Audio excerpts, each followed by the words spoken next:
सोहळा आनंदाचा गजर विठुरायाचा अखंड हरिनाम सप्ताह मौजे होनाळी तालुका देवणी जिल्हा लातूर दिनांक 20 नोव्हेंबर ते 27 नोव्हेंबर 2020 प्रेक्षेपण आपल्या आवडत्या मराठी हॉटस्पॉटवर. एकाच दगडात दोन पक्षी मारले महाराज. दोन्ही प्रमाण अत्यंत समर्पक बरं का. हा गे माझा अनुभव भक्तिभाव भाग्याचा किंवा माझा पहा अनुभव केला देव आपुला. परमार्थातला अनुभव जर लोकांना सांगू लागलो तर लोक म्हणतील हा भाग्यवान माणूस आहे की ज्याला परमार्थामध्ये काहीतरी अनुभव प्राप्त झाला. आणि म्हणून महाराज म्हणतात मी परमार्थिक अनुभव तुम्हाला सांगतोय.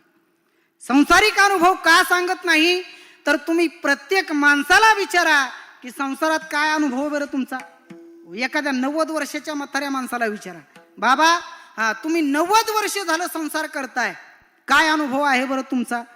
ते म्हातारा सांगतं खरं सांगू का महाराज मला वाटत होतं लग्न झाल्यावर सुख मिळेल, पुन्हा वाटलं बंगला बांधल्यावर सुख मिळेल, पुन्हा वाटलं गाडी घेतल्यावर सुख मिळेल, पुन्हा वाटलं एखादी निवडणूक लढवल्यानंतर मला सुख मिळेल, परंतु मला सुख तर मिळालंच नाही. माझा संपूर्ण जन्म नुसत्या सुखाच्या अपेक्षेवर. सर्व सुखाची आशा जन्म गेला, सुखाची आशा जन्म गेला, जन एक मुक्ती यत्न नाही केला, जनक मुक्ती यत्न केला, हिंडता दिशाची न पावला, माया वेष्टीला जीव माझा, हिंडता दिशा जन माया वेष्टीला जीव माझा. सर्व सुखाची आशा जन्म गेला, जन एक मुक्ती यत्न नाही केला, हिंडता दिशाच न पावला, माया वेशीला जीव माझा. अशा जन्म गेला जनक मुक्ती यत्न नाही केला, हिंडता दिशा पावला, माया वेष्टीला जीव माझा. सर्व सुखाची आशा जन्म गेला. माझा संपूर्ण जन्म म्हटले नुसत्या सुखाच्या अपेक्षेवर गेला. सुख तर मिळालंच नाही, परंतु या संसाराने मला इतकी दुःख दिलीत किती, अनेक दुःखे सांगू किती. सकळ संसाराची स्थिती नस आहे पाषाण फुटती, भय काप चित्ती भरलासी. किती दुःख आहे म्हटले. या संसारात प्रत्येकाचा चेहरा पहा तुम्ही. जो देखे सो दुखिया बाबा, सुखिया कोई नहीं रे. राजा दुखिया प्रजा दुखिया, दुखिया धन बैरागी, दुखिया धन बैरागी, जो देखे सो दुखिया बाबा. किती म्हटले ज्याचा चेहरा पाहावं त्याच्या चेहऱ्यावरती दुःख आहे. व्यवहारामध्ये कुणालाही विचारलं का हो बाबा कस काय चाललंय म्हटले तुमचं, म्हटलं बरंच आहे म्हणायचं. आता वयामानाने बरंच चाललंय म्हणावं लागेल. म्हणजे बरंय म्हणताना सुद्धा त्याच्या आतमध्ये किती दुःख आहे हे बाहेरूनच दिसत. काही काही माणसं चतुर असतात पहा. किती मधून दुःख असलं तरी ते दाखवत नाही. काय चाललंय म्हटलं रामभाऊ म्हटलं अगदी आनंद आहे. आनंद आहे बाकी कस काय परिवार बरं आहे का, सगळे प्रपंचात कसं काय चाललंय म्हटलं बरं आहे सगळं बरं आहे. तुमचं कसं काय म्हटलं आमचंही बरं आहे. दोघंही म्हणतात एकमेकांना बरं, परंतु नसतं एकाचंही. नुसतं बरं म्हणतात माणसं. कधी कधी माणसाला असं वाटतं आपल्यापेक्षा समोरचा माणूस सुखी बरं का. किल्लारी गुरुजी काही काही लोक आपल्याला म्हणतात महाराज लोकांचं बरं आहे बुवा. 2 तास कीर्तन केलं 15,000 घेतले निघाले. साठे बाबा केला इशारा जाता जाता. तस काही काळजी करू नका. माणसं म्हणतात महाराज लोकांचं बरं आहे, पाऊस पडो नाही तर न पडो, पिकाला भाव येवो न येवो, 2 तास कीर्तन केलं घेतले निघाले. एवढं सोपं आहे का हो. एकाला म्हटलं तुला वाटतं ना महाराज लोक लय सुखी, चल म्हटलं 4 दिवस माझ्या बरोबर. 2 तासासाठी 12 तास प्रवास करतो की नाही गुरुजी. 4 दिवस चल म्हटलं माझ्या बरोबर गाडीत घेतला. दिवसभर प्रवास करायचा आणि 2 तास कीर्तनात उभं राहायचं, पुन्हा गाडीत येऊन बसायचं, पाय सुजले. 4थ्या दिवशी महाराज म्हटला मला काय तुमच्या बरोबर नको बा, मला आपलं शेतातच बरं आहे. मला वाटलं होतं तुम्ही लय सुखीत, परंतु तुम्ही सुद्धा, प्रत्येक माणसाला वाटतंय समोरचा माणूस सुखी आहे, परंतु या जगात कोणीच सुखी नाही. जो देखे सो दुखिया बाबा. दुःख रूप हा संसाराचं स्वरूपच दुःख आहे. या ठिकाणी सुखी कोणीच असू शकत नाही. सुखाचा विचार नाही कोठे, सुखाचा विचार नाही कोठे, सुखाचा विचार नाही कोठे, सुखाचा विचार नाही कोठे.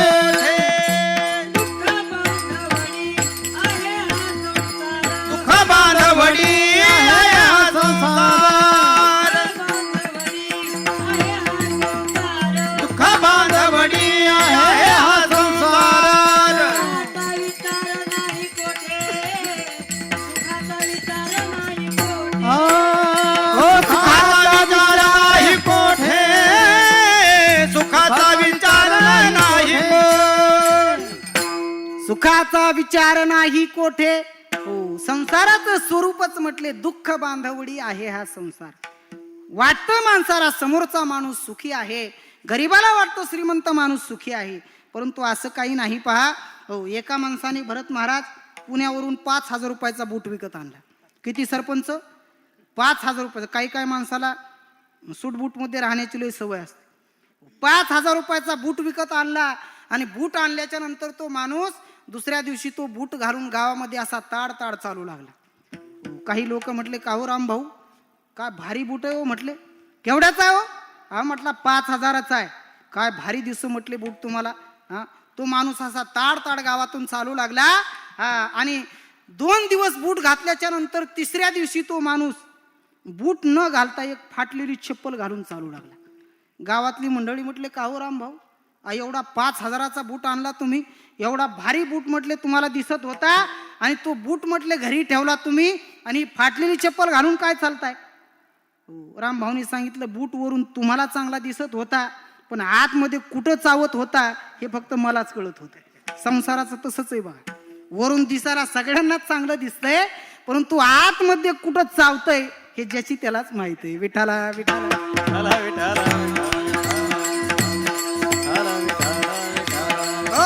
आणि म्हणून महाराज म्हणतात मी तुम्हाला संसारातला अनुभव सांगत नाही का, तो दुःख रूपच आहे.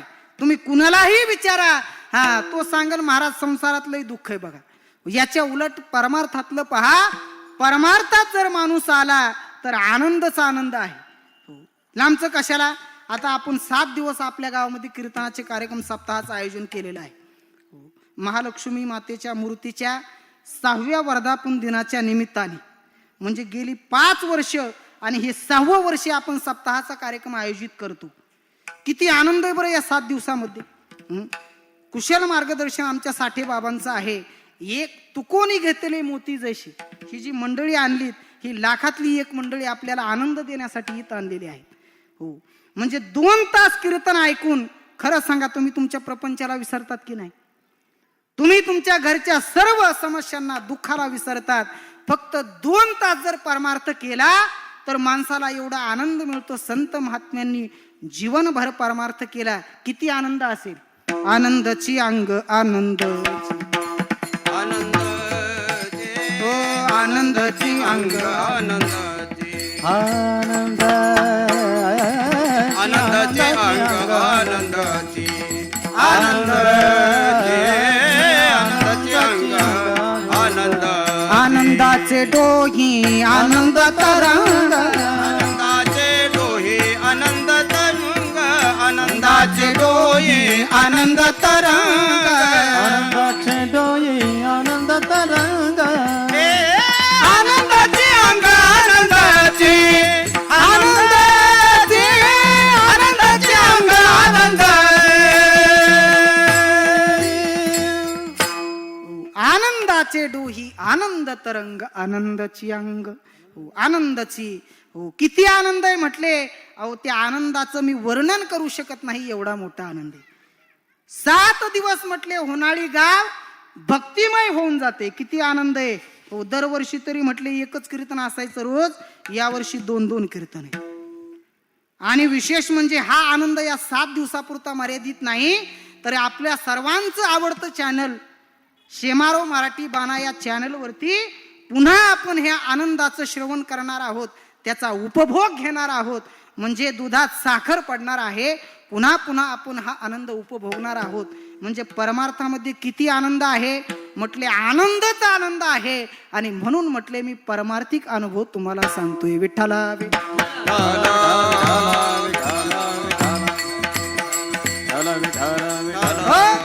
बरं, एखादी गोष्ट सांगत असताना अनुभव घेऊन जर ती सांगितली तर समोरच्या माणसाला पटते किंवा त्याला ती रुचते. बरं का, एखादा माणूस एखादी गोष्ट पाठ करून जर सांगत असेल तर ती समोरच्या माणसाला परफेक्ट पटेलच. असं पाठ केलेलं तुम्हाला सांगतो कधी धोका देईल सांगता येत नाही.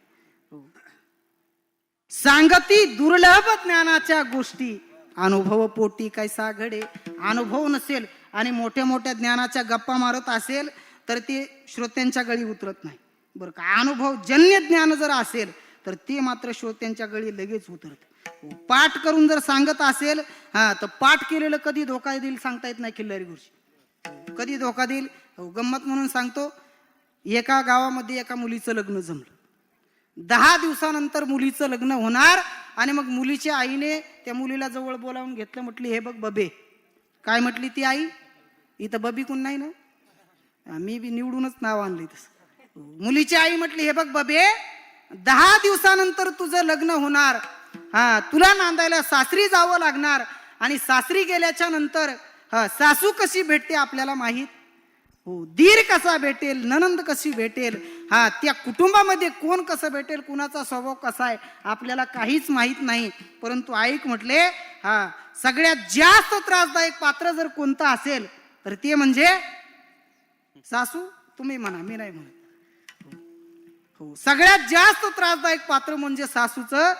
तुला जर वाटत असेल तुझ्या सासूचा तुला काहीच त्रास होऊ नये तर मी एक मंत्र शिकवते म्हटली, पाठ करून ठेव, तुला कधीच त्रास होणार नाही. काय मंत्र आहे? ती आईने त्या मुलीला मंत्र शिकवला. म्हटले, तुझी सासू तुला कितीही ओरडली तरी तू फक्त एकच म्हणायचं, हो आत्या, अगदी बरोबर, तुम्ही म्हणता तेच खरं. सासूबाईला आत्याच म्हणतात ना तुमच्याकडे. तुझी सासू तुला कितीही ओरडली तर एकच मंत्र तू वापरायचा रोज. काय?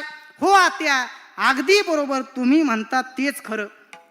मुलीने पाठच केलं. एवढं काय अवघड नव्हतं. 10 दिवसानंतर मुलीचं लग्न झालं. मुलगी नांदायला सासरी गेली आणि मग सासरी गेल्याच्या नंतर प्रत्येक सासूचा स्वभाव असतो. सासूबाईला असं वाटत असतं, मी जशी नांदले तसं माझ्या सुनेने सुद्धा वागावं. ऐका नाही, काय चूक आहे बरं त्याच्यात? सासूला असं वाटतं, मी पहिल्या जुन्या काळात पहाटे 4 वाजता उठायची. त्या काळात गॅस नव्हते. विहिरीला शेंदून पाणी आणावं लागायचं. कपडे धुण्यासाठी विहिरीवर, नदीवरती जावं लागायचं. त्या काळात एवढ्या सुविधा नव्हत्या. पहाटे 4 वाजता आम्ही उठायचो. तसं माझ्या सुनेने सुद्धा, कोण म्हणतं उठत नाही, आता पहाटच उठतात. पहिल्या सासूबाई पहाटे 4 वाजता उठायच्या, आणि आताच्या सुनबाई पहाटे 8 वाजता उठतात. एवढाच फरक आहे, जास्त काय फरक. सासूबाईला वाटतं, मी जशी वागले तसं माझ्या सुनेने वागावं. आणि मग सासूबाईने म्हणावं, सुनबाई, अहो हा स्वयंपाक असा नाही करायचा, असा करायचा. की पटकन सुनबाईने म्हणावं, काय? हो आत्या, अगदी बरोबर, तुम्ही म्हणता तेच खरं. सासूबाईला असा आनंद व्हायचा. ती म्हणायची, अहो माझ्या सुनेसारखी सून अख्ख्या गावात नाही बरं का. शब्दाच्या बाहेर नाही म्हटली माझी सून. सासूबाईने म्हणावं, सुनबाई, हे भांडे असे नाही धुवायचे, असे धुवायचे. की लगेच सुनबाईने म्हणावं, हो आत्या, अगदी बरोबर, तुम्ही म्हणता. आता पुढचं तरी म्हणा, 3 तास घालायचे मला. विठ्ठला विठ्ठला.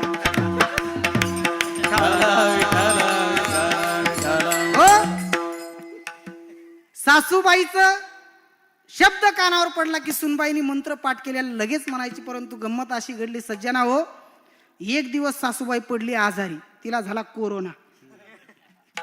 सध्या वातावरण चालू नाही का.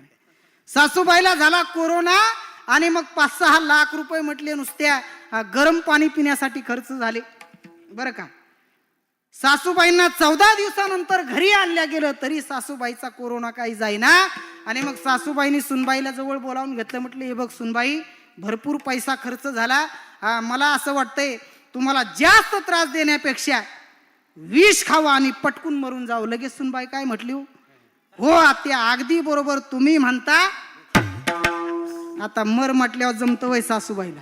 सासूबाई म्हटली मला मर म्हणते का? हो. लगेच मुलाला बोलावून घेतलं. म्हटली हे बघ हिच्या बापाला बोलावून पहिले हिला माहेरी हलवा. मला मर म्हणते. हो मंत्र पाठ केला होता परंतु कधी धोका दिला सांगता येत. तसं महाराज म्हणतात पाठ करून जर मी सांगत असतो तर ते श्रोत्यांच्या गळी उतरलं नसतं, त्याने मला धोका झाला असता. मी जो तुम्हाला अनुभव सांगतोय तो प्रत्यक्ष माझ्या जीवनात मी तो अनुभव घेतलेला आहे. तो अनुभव घेऊन मी तुमच्या समोर मांडतोय. तुका म्हणे साखुनी सांगे मज अनुभव आहे अंगे किंवा अनुभवाने अंगा ते या जगा देत असे, ते या जगा देत असे, ते या जगा देत अनुभवाने अंगा ते या जगा देत असे, ते या जगा देत असे, ते या जगा देत अनुभवाले अंगा ते या जगा देत असे. महाराज म्हणतात अनुभव घेऊनच मी नंतर जगाला सांगितलं. आज महाराज संत भेटीचा अनुभव तुम्हाला मला सांगतात. ज्या काळामध्ये मला संतांची भेट झाली तो काळ कसा आहे महाराज म्हणतात धन्य काळ. हो काळाला महाराज धन्यता देतात बरं का. संसारिकाच्या दृष्टिकोनातून धन्यता वेगळ्या गोष्टींना दिल्या जाते, परमार्थात मात्र वेगळ्या गोष्टीला धन्यता दिली जाते. संसारिक माणसं कशाला धन्यता देतात? हो वाढावे संतान, गृही व्हावे धनधान्य किंवा ल्यावे खावे बरे, असावे सदैव हेच करी हाव संसारी.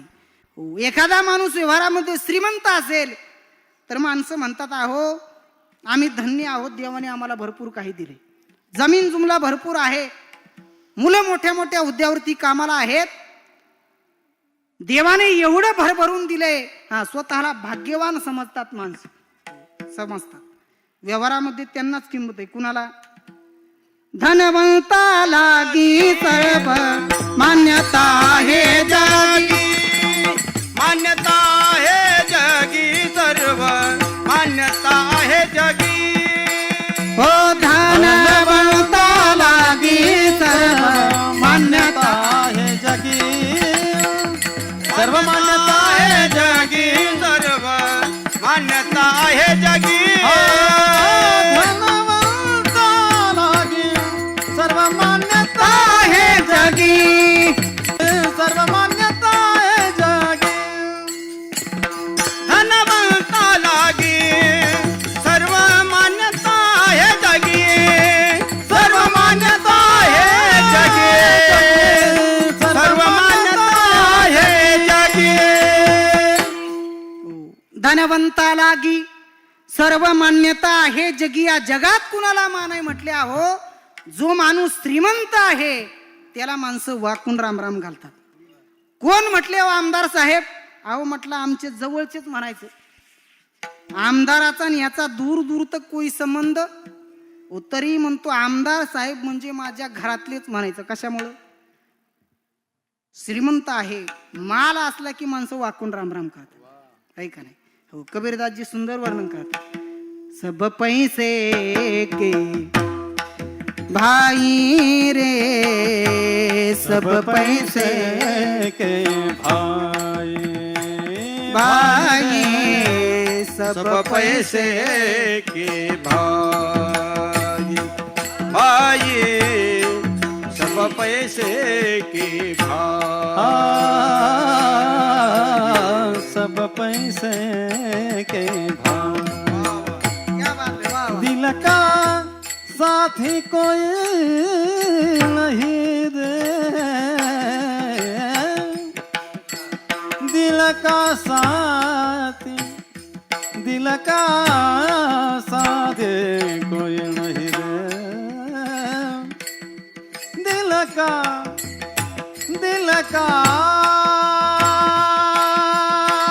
साथी कोई नहीं रे,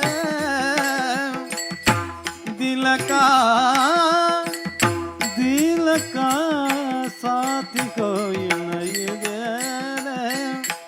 दिल का साथ दिल का साथ दिल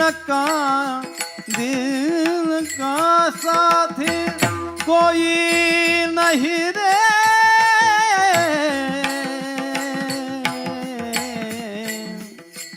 सब पैसे के भाई सब पैसे के भाई ए भाई रे सब पैसे के भाई दिल का साथ नहीं कोई सब पैसे के भाई दिल का साथ नहीं कोई पैसे के भाई दिल का साथ नहीं रे कोई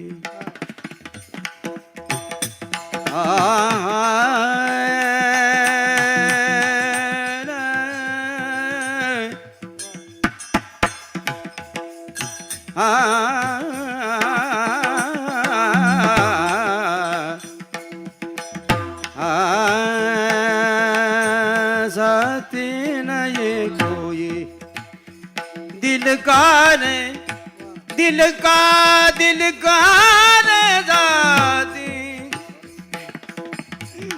साथी नहीं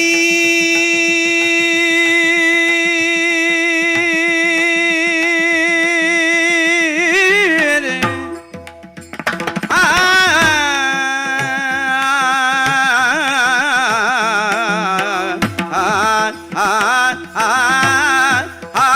दिल का साथी नहीं कोई दिल का कोई नहीं दिल का साथी नहीं कोई दिल का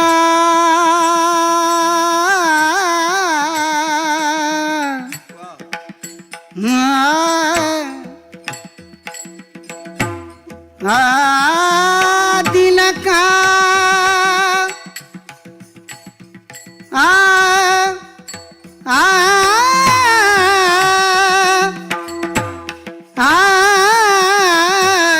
दिल का साथी नहीं कोई नहीं दिल का साथी नहीं कोई दिल का साथी नहीं कोई सब पैसे भाई सब पैसे ए भाई भाई रे सब पैसे सब पैसे के भाई वाह सब पैसे के भाई दिल का साथी नाही कोई या जगामध्ये म्हटले सगळी माणसं कुणाला किंमत देतात तर पैशावाल्याला किंमत देतात पहा. श्रीमंत माणूस असेल तर माणसं दूर असलेलं नातं जवळ सांगतात. हा सक्का भाऊ जर असेल त्याच्याकडे पैसा नसेल तर माणसं म्हणतात त्याचा ना आमचा काही संबंध. हो कुणाला किंमत आहे? हो फक्त पैशाला किंमत आहे पहा. हो विनोद म्हणून सांगत असतो मी नेहमी. एका गावामध्ये नवीनच सरपंच झालेला बरं का. सरपंच एका गावामध्ये म्हणतो नवीन सरपंच झालेला. कशाच्या जीवावर? नवीनच सरपंच झाला आणि सरपंच झाल्याच्या नंतर थोड्याच दिवसामध्ये 26 जानेवारीचा दिवस. 26 जानेवारीच्या दिवशी शाळेमध्ये झेंडावंदनचा कार्यक्रम आणि मग कार्यक्रमाला विशेष उपस्थिती सरपंचांना बोलावण्यात आलं. सरपंच साहेब झेंडावंदनच्या कार्यक्रमाला उपस्थित राहिले. झेंडावंदन झाल्याच्या नंतर गावातील प्रतिष्ठित मंडळी म्हटली सरपंच 2 मिनिट बोला म्हटले तुम्ही आता भाषण करा काहीतरी. हो सांगा म्हटले लोकांना 26 जानेवारीचं महत्व. हो सरपंच मोठ्यापणाने उठले माईक वरती गेले. सरपंचाने समोर समाज पाहिला आणि सरपंचाचे पाय विठ्ठल विठ्ठल म्हणू लागले. का? सरपंचाची माईकची पहिलीच वेळ भेट झाली होती. पण आता एवढ्या मोठेपणाने उठवलंय म्हटल्यावर काहीतरी बोलावं. हो सरपंचाने भाषणाला सुरुवात केली. म्हटले हे पहा आज 26 जानेवारी आज 26 जानेवारी, आज 26 जानेवारी, त्याचं कारण काल 25 जानेवारी होती. काय म्हटले सरपंच? काल 25 जानेवारी होती म्हणून आज 26 जानेवारी, आणि आज 26 जानेवारी आहे म्हणून उद्या 27 जानेवारी. खालून कडकड कडकड माणसं टाळ्या वाजू लागली. भाषण सुरू झालं, महाराज लोक टाळ्या वाजवत होते. शेवटी सरपंच म्हटले, हे पहा, आपल्या गावातील शाळेतील सर्व शिक्षकांना मी सांगू इच्छितो, ही 26 जानेवारी वर्षाला नाही तर प्रत्येक आठवड्याला आपल्या शाळेत साजरी झाली पाहिजे. खालून कडकड कडकड लोक टाळ्या वाजू लागले. हा भाषण संपलं. सरपंचाजवळ काही गावातील मंडळी गेली. म्हटली, सरपंच काय भारी बोलले म्हटले तुम्ही. अहो, 1 नंबर भाषण झालं. सरपंच म्हटले, माझ्या भाषणातलं नेमकं तुम्हाला काय आवडलं? काय नाही म्हटले, शेवटी तुम्ही म्हणले ना एवढं बोलून मी माझं भाषण संपवतो, हे फार आवडलं बघा. भाषण येत नसताना सुद्धा टाळ्या वाजत होत्या. का हो? सब पैसे के कुणाला किंमत आहे? अरे या जगात म्हटले श्रीमंत माणसाला किंमत आहे. वाढावे संतान म्हणून प्रत्येकाला वाटतंय की मी श्रीमंत व्हावं, मी भरपूर पैशावाला व्हावा, जमीन जुमला घ्यावा. हो, एखादा माणूस शेवटच्या स्टेपला जरी असेल, हो, आणि त्या मरणाच्या वेळेला जरी त्याला देव आला आणि म्हटला, अरे तुला जर मी पुन्हा 10 वर्षाचं आयुष्य दिलं तर तू काय करशील बरं? हो, तो म्हणतो, खरं सांगू का देवा, तुझ्या कृपेने जर मला 10 वर्ष मिळाली ना तर पुन्हा एक निवडणूक मी घासून लढवीन. हो, का? कितीही मिळालं तरी माणसाला समाधान नाही. या जगामध्ये कुणाला किंमत आहे? पैसेवाल्याला किंमत आहे. म्हणून महाराज म्हणतात, संसारिक माणसं वेगळ्या गोष्टींना धन्यता देतात, परमार्थात मात्र या गोष्टींना धन्य म्हटल्या जात नाही. आज महाराज संत भेटीच्या काळाला धन्य असं म्हणतात. विठ्ठला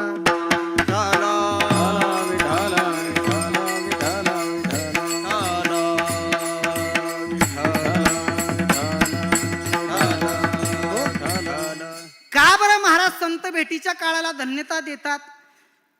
संतांच्या भेटीमधून महाराजांच्या जीवनामध्ये असा कोणता बदल झाला म्हणून महाराज संत भेटीच्या काळाला धन्य असं म्हणतात. का धन्यता देतात? 2 शास्त्राच्या दृष्टीने आपल्याला पटवून देतो बरं का. 2 शास्त्राच्या दृष्टीने. पहिलं आहे कर्मशास्त्र आणि दुसरं आहे ज्ञानशास्त्र.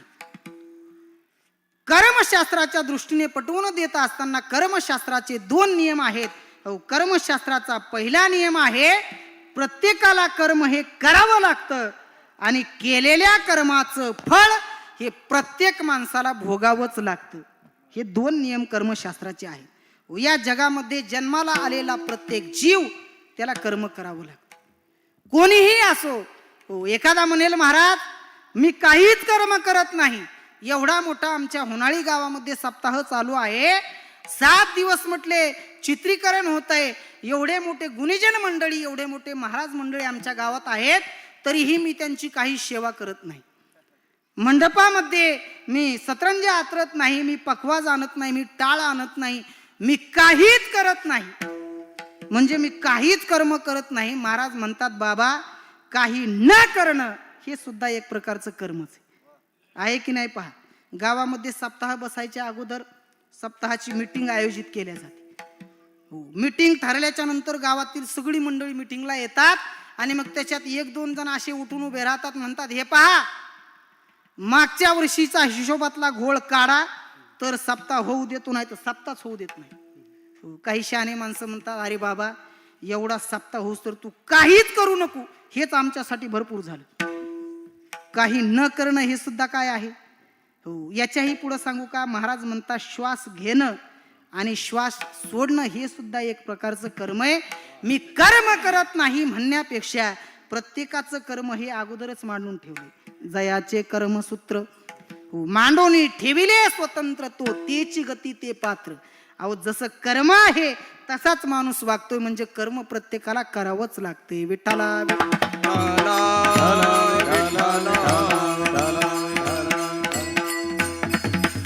हो, आणि केलेल्या कर्माचं फळ हे प्रत्येकाला भोगावं लागतं. कोणी म्हणेल, महाराज मला सुद्धा भोगावं लागेल का? म्हटलं, तुम्ही कोण?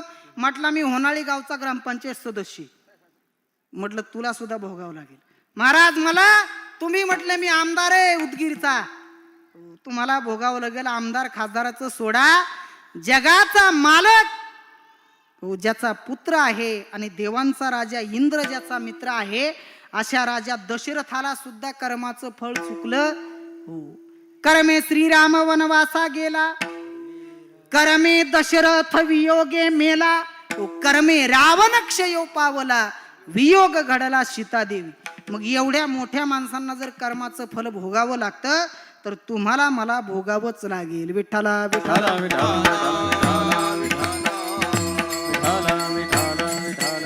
हो, उद्या राम राजा होणार आणि आज वनवासाला जावं लागते. साधं फल आहे का हो? जगाच्या मालकाला सुद्धा कर्माचं फळ चुकलं नाही. जगाच्या मालकाला नाही, त्याच्या बापाला सुद्धा चुकलं नाही. काय कर्म केलं होतं दशरथ राजाने? श्रावण बाळ सगळ्यांना कथा माहिती. फक्त 2 मिनिट तुम्हाला प्रसंग सांगतो आणि पुढे चालतो. ज्या वेळेला श्रावण बाळ आपल्या म्हाताऱ्या आई वडिलांना खांद्यावरती कावडीमध्ये घेऊन काशी यात्रेसाठी निघाला होता, दिवसभर प्रवास केला आणि रात्रीच्या वेळेला श्रावणाचे आई वडील म्हणतात, अरे बाळा, आम्हाला तहान लागलेली आहे, पाणी देतो का रे आणून कुठून तरी. त्यावेळेला श्रावण बाळ खांद्यावरची कावडे एका झाडाला अडकवतो आणि पाण्याच्या शोधासाठी जंगलात फिरत असताना एका ठिकाणी पाण्याचा झुळझुळ असा आवाज येतो. श्रावण बाळ हातामध्ये कमंडलू घेतो आणि पाण्याच्या दिशेने वाटचाल करत असताना, त्या नदीमध्ये प्रवेश करत असताना श्रावण बाळ्याच्या त्या पाण्याचा आवाज, बुडबुड असा आवाज दशरथ राजाच्या कानावरती पडला आणि दशरथ राजाने बाण सोडला. तो बाण श्रावण बाळाच्या छातीमध्ये सपकन घुसला आणि श्रावण बाळाने जोराची आरोळी ठोकली. शर आला तो धावून आला काळ, विव्हळला श्रावण बाळ. मम म्हातारे माय बाप तानिले, तव झाडा खाली बसले, कावड त्याची घेऊन चाललो काशीला. मज नाव श्रावण बाळा, शर आला तो धावून आला काळ, विव्हळला श्रावण बाळ. शर आला तो धावून आला काळ, विव्हळला श्रावण बाळ. जुन्या काळातली कविता आहे. या कवितेमध्ये त्या श्रावण बाळाच्या अवस्थेचं वर्णन केलंय. पहा, दशरथ राजाचा बाण म्हटले श्रावणाच्या छातीत लागला आणि श्रावण बाळाने आरोळी ठोकली. राजा दशरथाच्या कानावरती तो आवाज गेला. श्रावण बाळ पाण्यात कोसळला. धावत राजा दशरथ त्या ठिकाणी येतात. पाहिलं तर श्रावण बाळ कोणीतरी एक बाळ आहे आणि माझा बाण त्याच्या छातीत लागलेला आहे आणि तो शेवटची घटका मोजतोय. त्यावेळेला राजा दशरथ म्हणतात, बाळा, माझी इच्छा नव्हती तुला मारण्याची, परंतु चुकून माझा बाण तुला लागलेला आहे, मला माफ कर. त्यावेळेला श्रावण बाळ म्हणतो, राजे, मी तुम्हाला माफ करेन, परंतु कधी? ज्या वेळेला माझे आई वडील पाणी पिऊन तृप्त होतील आणि मला आशीर्वाद देतील, त्यावेळेला मी तुम्हाला माफ करेन. त्यावेळेला राजा दशरथ श्रावण बाळाच्या आई वडिलांकडे पाणी घेऊन जातात आणि पाणी देत असताना काहीच बोलत नाहीत. श्रावण बाळाच्या आई वडिलांना ज्या वेळेला समजतं की आमचा म्हातारपणाचा एकमेव आधार असणारा आमचा बाळ आता या जगात नाही, आणि तो कुणामुळं नाही तर राजा दशरथामुळे नाही, त्यावेळेला श्रावण बाळाचे आई वडील राजा दशरथाला शाप देतात की हे राजा, जसं आम्हाला पुत्र पुत्र करून मारावं लागतंय, एक दिवस तुला सुद्धा पुत्र पुत्र करून मारावं लागेल. श्रावण बाळाच्या आई वडिलांनी दिलेला शाप जशाला तसा, जशाचा तसा खरा ठरला. अंतकाळीच्या वेळेला दशरथ राजेला पुत्र पुत्र करून मरावं लागलं. चौघे पुत्र दशरथा, अंतकाळी एकही. मग देवाच्या बापाला जर कर्माचं फल भोगावं लागत असेल तर मला वाटतंय सामान्य माणसाला ते भोगावंच लागेल. परंतु ऐका, देवाला जरी कर्माचं फल चुकलं नाही, देवाच्या बापाला जरी प्रारब्ध भोगावं लागत असेल, तरी संतांची भेट जर जीवनात झाली तर माणसाचं प्रारब्धच बदलून टाकण्याची ताकद संत भेटीमध्ये आहे. आणि म्हणून संत भेटीच्या काळाला महाराज धन्य असं म्हणतात. विठ्ठला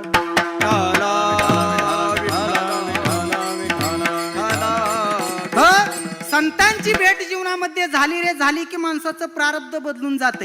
हो, प्रसिद्ध उदाहरण आहे सच्चिदानंद बाबांचं. सच्चिदानंद बाबा वारले, प्रारब्ध संपलं. प्रारब्ध संपलं की माणूस हे जग सोडून जातो. माणसं म्हणतात अहो त्यांचं आयुष्यच इथपर्यंत होतं, जेवढं नशिबात होतं तेवढं माणूस जगला. हो, प्रारब्ध संपलं, माणूस निघून जातो. सच्चिदानंद बाबा वारले, प्रेत यात्रा निघाली आणि प्रेत यात्रेबरोबर सती जाण्यासाठी सच्चिदानंद बाबांची पत्नी त्या प्रेत यात्रेबरोबर चालत असताना रस्त्याच्या कडेला सोपान मुक्ताबाई ही संत मांदियाळी चालली होती.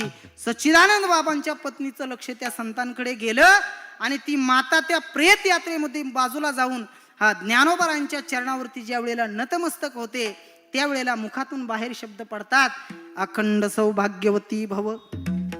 ज्ञानोबारांच्या मुखातले शब्द ऐकले आणि सच्चिदानंद बाबांची पत्नी धाय मोकलून रडू लागली. ज्ञानोबाराय म्हणतात तुम्हाला रडायला काय झालं? त्यावेळेला सच्चिदानंद बाबांची पत्नी म्हणते, अहो ज्यांच्या जीवावरती तुम्ही अखंड सौभाग्यवती भव असा आशीर्वाद दिलात त्यांचीच ही प्रेत यात्रा चाललेली आहे. प्रेत यात्रा चाललेली आहे म्हटल्याच्या नंतर ज्ञानोबाराय म्हणतात तुमचे पती गेले म्हणून तुम्हाला दुःख आहे, म्हणून तुम्ही रडताय का? नाही म्हटलं, माझे पती गेल्याचं दुःख नाही, परंतु आज फार मोठ्या संतांच्या मुखातले शब्द खोटे होत आहेत याचं दुःख आहे. हो, काय म्हटले तुमच्या पतीचं नाव? हो म्हटले माझ्या पतीचं नाव आहे सच्चिदानंद. हो, ज्ञानोबाराय हसू लागले, म्हटले सच्चिदानंद आणि मेला? सच्चिदानंद बाबांची पत्नी म्हटली ही त्यांची प्रेत यात्रा चाललेली पहा तुम्ही. त्यावेळेला ज्ञानोबाराय म्हणतात ज्याचं नाव सच्चिदानंद आहे त्याला मरण कसं असणार आहे? सच्चित आणि आनंद हे भगवान परमात्म्याचं स्वरूप आहे, तो अविनाशी आहे, त्याला मरणच नाही. आणि तुम्ही म्हणताय सच्चिदानंद वारला, हे शक्य का हो?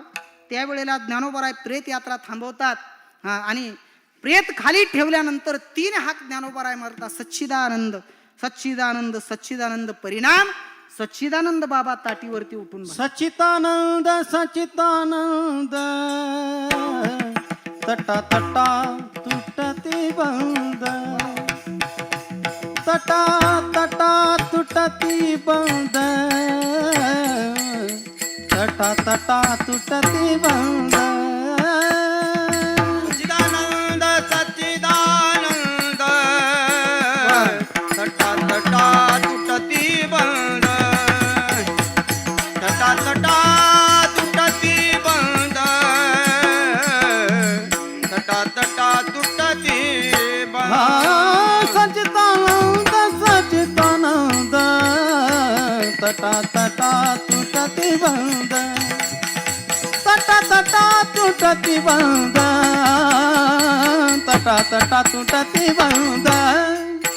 सच्चिदानंद सच्चिदानंद तटा तटा तुटती बंद, हे तटा तटा तुटती बंद, तटा तटा तुटती बंद. सच्चिदानंद सच्चिदानंद तटा तटा तुटती बंद. सच्चिदानंद सच्चिदानंद म्हटल्याबरोबर मेल माणूस जित उठविले. हो, ज्या सच्चिदानंद बाबांनी ज्ञानोबारायांनी ज्ञानेश्वरी सांगितली आणि सच्चिदानंद बाबा आदरे लेखकू झाला, मेलेल्या माणसानी ज्ञानेश्वरी लिहिली. ही ताकद जर कशात असेल तर ती ताकद फक्त संत भेटीत आहे. आणि म्हणून महाराज म्हणतात धन्य काळ संत भेटी. हो, कर्मशास्त्राच्या दृष्टीने आपल्याला पटलं. दुसरं शास्त्र मी सांगितलं होतं ज्ञानशास्त्र. काय सांगतं हो ज्ञानशास्त्र? संत भेटीच्या काळाला महाराज धन्य असं का म्हणतात? तर ज्ञानशास्त्राच्या दृष्टीने जर पाहिला गेलो तर ज्ञानशास्त्र असं सांगतं तो भगवान परमात्मा प्रत्येकाच्या हृदयामध्ये आहे. हो, भगवान परमात्म्याला शोधण्यासाठी, त्याला प्रसन्न करून घेण्यासाठी, त्याला प्राप्त करून घेण्यासाठी वनात जाण्याची गरज नाही. नरगती सायास जावे वनांतरा, सुखे येतो घरा. कोणतं घर? अहो हे देहामध्येच परमात्मा आहे, तो लांब कुठं पाहण्याची गरज. तैसा हृदयामध्ये मी रामू. आसता सर्व सुखाचा आरामू भ्रांत अशी कामू विषयावर. कुठे म्हटले तो अहो प्रत्येकाच्या हृदयामध्ये आहे. मग का हो, सर्वांच्या हृदयामध्ये जर तो आहे, इतक्या जवळ तो आहे, तर काही मंडळी म्हणतात मग तुम्ही पाहिला का होतो. काही काही नास्तिक माणसं आम्हाला विचारतात, रात्रंदिवस तुम्ही भजन करता, ज्या देवाचं तुम्ही भजन करता तो देव पाहिला का तुम्ही. हो, नास्तिकांचं फावतं बरं का ह्याच्यातली. दाखव म्हटल्यावर दाखवू शकत हो नाही, म्हटलं की ते म्हणतात मग तुमचा देवच नाही. आणि आहे तर दाखव, आहे का नाही. तो जर तुमच्या इतक्या जवळ आहे तर मग का बरं आतापर्यंत पाहिलेला नाही. नास्तिक लोकांचं कामच हे बरं का. अति हुशार अति शिकलेली माणसं म्हणतात या जगात देवच नाही. हो, जेवढे एज्युकेटेड लोक आहेत ते तर जास्त असं म्हणतात बरं का. थोडे लोक असे आहेत की उच्च शिक्षित असून सुद्धा ते देवाला मानतात. हो, आमचे गुरुजी एक दृष्टांत सांगायचे. म्हटले एका कॉलेजमध्ये व्याख्यान होतं. काय त्या व्याख्यानाचा विषय होता या जगात देव आहे की नाही. हो, व्याख्यान करण्यासाठी तो व्याख्याता दूरवरून आलेला होता. त्या व्याख्यात्याने व्याख्यान सुरू केलं. म्हटले हे पहा, जर या जगामध्ये देव असता तर तो आतापर्यंत कुणाला तरी दिसला असता. इथं बसलेल्यापैकी मी तुम्हाला विचारतो, कुणी देव पाहिला का हो. हो, खालून सगळे लोक म्हणू लागले नाही हो. म्हटला या जगात देवच नाही तर दिसणार कुठून. हो, या जगात देवच नाही. इतकं तंतोतंत त्या व्याख्यात्याने पटवून दिलं की चुकून मुकून जे काही देव मानणारे होते ते सुद्धा म्हणू लागले खरंय राव, या जगात देव असता तर दिसला असता ना. या जगात देवच नाही. बसणारा ऐकणारा प्रत्येक श्रोता या मताचा झाला की खरंच या जगात देव नाही. व्याख्यान संपलं. व्याख्यान संपल्यानंतर ते सर ऑफिसमध्ये गेले आणि मग काही तरुण त्या कॉलेजची मुलं उठली, सरांच्या भेटायला गेली. म्हटली सर आहो काय व्याख्यान केलं. म्हटले तुम्ही काय पटवून दिलं तंतोतंत की या जगात देवच नाही. हे कसं शक्य झालं बरं, तुम्ही कसं काय एवढं भारी सांगू शकतात. तो म्हटला काय नाही, ही सगळी देवाचीच कृपा आहे. जगात देव नाहीच असं जर असतं तर त्याच्या तोंडातून आलं नसतं ही देवाची कृपा आहे. याचा अर्थ या जगात देव आहेच. हो, तुम्ही नाही म्हणा नाही तर आहे म्हणा, त्याचं अस्तित्व या जगात आहेच. विठ्ठला विठ्ठला विठाला विठाला विठाला हो. मग तो जर या जगामध्ये एवढ्या हृदयात प्रत्येकाच्या जवळ आहे तर आतापर्यंत आपल्याला का दिसला नाही. तर त्याचं कारण आहे, कधी कधी असं होतं पहा, वस्तू आपल्या जवळच असते परंतु ती दाखवून देण्यासाठी तिसऱ्या माणसाची गरज असते. जुन्या काळातला दृष्टांत, एक गुराखी रात्रीची गस्त घालत होता शहरामध्ये. हो, जागे रहो हुशार जागे रहा अशी गस्त घालत असताना रात्री 2च्या सुमाराला त्या गुराख्याला बिडी ओढण्याची तलप झाली. आता एखाद्या माणसाला जर एखादी तलप असेल आणि ती जर तलप पूर्ण नाही झाली तर तितक्या रात्री काही करण्याची माणसाची तयारी असते. एखाद्याला तंबाखूची जर सवय असेल, हो तंबाखू आहे पण चुना नाही म्हटलं की रात्री दुसऱ्याची कडी वाजवते. तसं या गुराख्याने खिशात हात घातला, बिडी काढली. परंतु बिडी पेटवण्यासाठी काडी नाही म्हटल्याच्या नंतर त्या गुराख्याने रात्रीच्या 3 वाजता एक जणाची कडी वाजवली. उठा म्हटले. हो, त्या घरातला माणूस उठला. पाहतो तो रात्रीचे 3 वाजलेले आहेत आणि एवढ्या रात्री मला का बरं उठवलं असावं यांनी. हो, झोपेतून उठणाऱ्या माणसाने विचारलं का रे बाबा एवढ्या रात्री माझी झोप का मोडली तू. गुराखी म्हटला काही नाही हो, रात्रीचं गस्त घालत होतो, गस्त घालत असताना मला बिडी ओढण्याची तलप झाली, खिशात हात घातला, बिडी काढली परंतु बिडी पेटवण्यासाठी काडी नाही, जरा काडी पेटी देता का. झोपेतून उठलेल्या माणसाने असे डोळे चोळले. हो, त्याच्या हातातल्या एका बिडीकडे बघितलं आणि दुसऱ्या हातातल्या कंदिलाकडे बघितलं. झोपेतून उठणारा माणूस म्हटला भल्या माणसा, बिडी ओढण्याची तलप झाली, बिडी आहे आणि बिडी पेटवण्यासाठी अग्नी सुद्धा सोबतच आहे, कंदील. नुसता काच वर केला असता तर बिडी पेटली असती. एवढ्या रात्री 3 वाजता मला कशाला उठवलं. गुराखी म्हटला हे सांगायच उठवलं, जाय झोप आता. बिडी आहे, अग्नी सोबत आहे, परंतु हे दाखवून देण्यासाठी जसं तिसऱ्या माणसाची गरज आहे तसं हा भगवान परमात्मा या हृदयामध्ये आहे. हे दाखवून देण्यासाठी जीवनामध्ये संत भेटीची गरज आहे. विठ्ठला विठाला विठाला म्हणजे भगवान परमात्मा प्राप्त करून घ्यायचं जर साधन कोणतं असेल, हरी प्राप्तीसी उपाय, हरी प्राप्तीसी उपाय.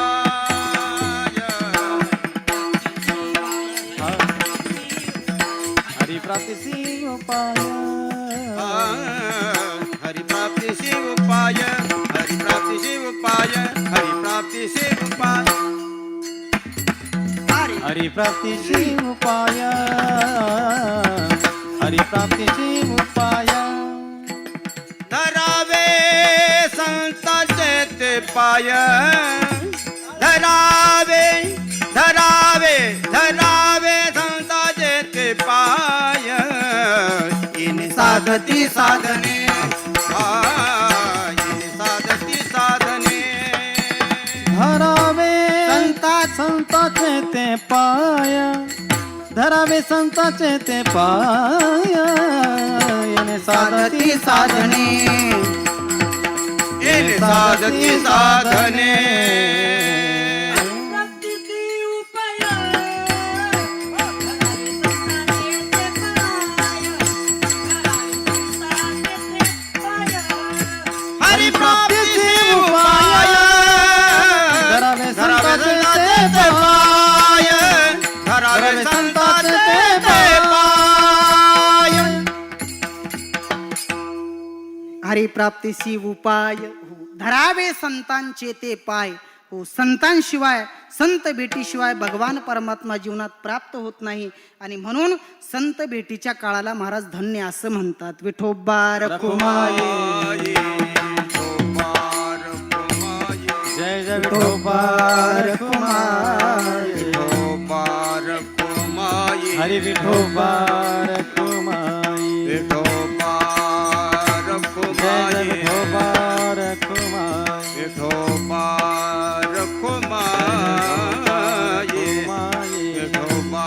रखुमाई जय जय विठोबा रखुमाई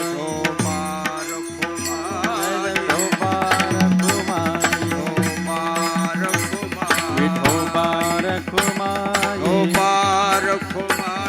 विठोबा रखुमाई विठोबा रखुमाई विठोबा रखुमाई जय जय विठोबा रखुमाई विठोबा रखुमाई जय जय विठोबा रखुमाई कुंडली कवरदारी विठ्ठल ज्ञानदेव तुकाराम पंढरीनाथ भगवान की ज्ञानेश्वर महाराज जगद्गुरु तुकाराम महाराज की जय. मुबारक हुमायूं